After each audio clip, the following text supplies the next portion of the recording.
Hello, and today's purpose of the day is I can simplify complex fractions. Let's take a look at the warm-up. The directions are to simplify the following complex fractions. Let's look at the first one, 2/3 over 5/8. How would you rewrite this? Well, I would rewrite this as 2/3 divided by 5/8. And when you're dividing fractions, what do you really do? You flip the second fraction and multiply. So 2/3 times 8/5. And we could multiply straight across and get 2 times 8, which is 16, over 3 times 5, which is 15. So 16/15, which turns into 1 and 1/15. Let's look at the second example. Here we have a over b divided by c over d. Let's rewrite this to make this easier. A over b divided by c over d. And I'm really going to flip the second fraction and multiply. So I end up getting a times d over b times c, which would then be my final answer.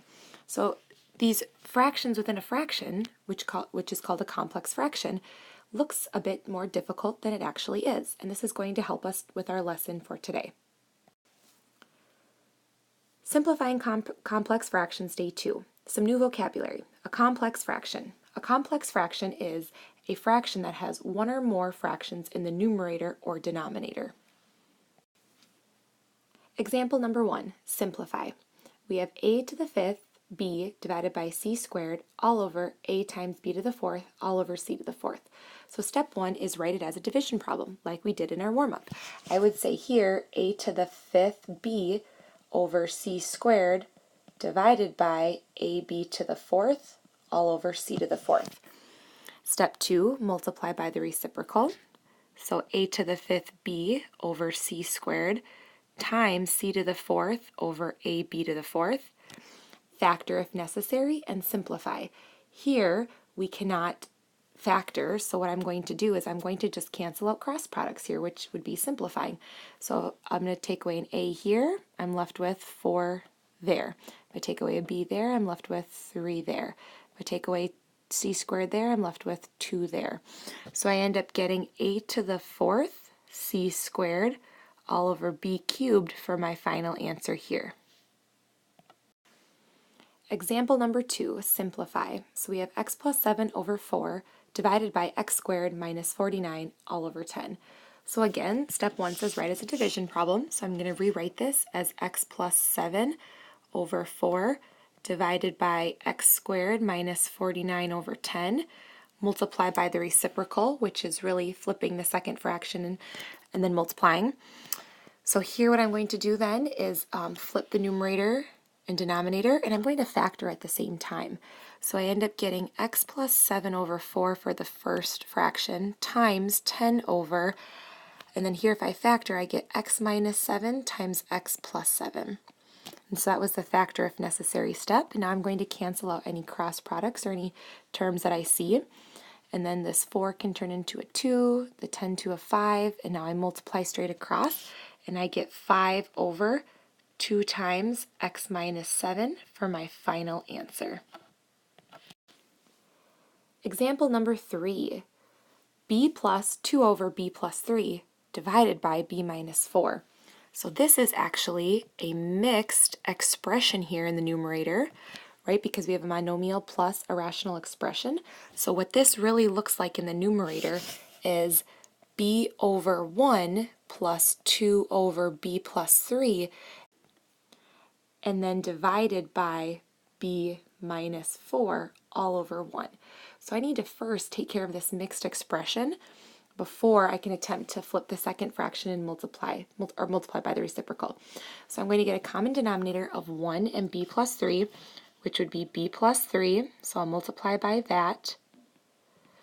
So what I end up getting is I get b times b, which is b squared, plus 3b plus 2 all over b plus 3 divided by b minus 4 over 1. So now I'll flip the second fraction here, and I get b squared plus 3b plus 2 all over b plus 3 times 1 over b minus 4. And that would be very helpful if I could factor and if I could see if I have any like terms or any of the same factors cancel out. So if I factor this numerator here, I get b plus 2 times b plus 1 all over b plus 3. And now I can tell that, this really is this numerator here, and nothing there will cancel out with the b minus 4.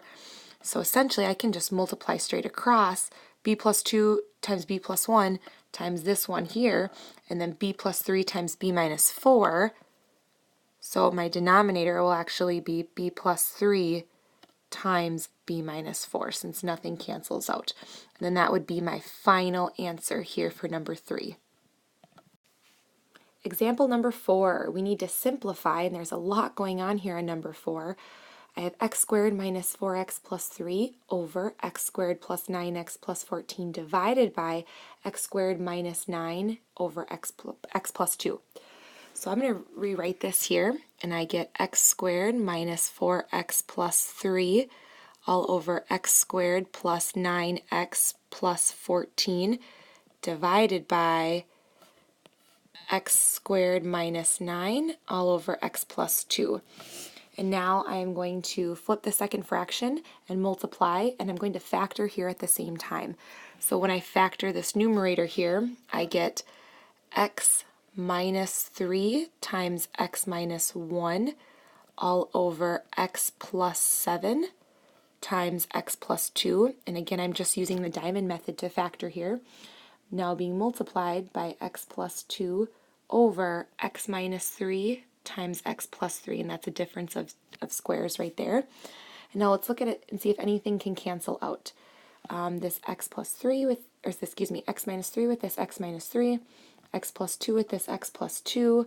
So what I end up getting is, now multiplying straight across, x minus 1 over x plus 7 times x plus 3. And that would be my final answer. Thanks for listening. Have a great day. Bye-bye.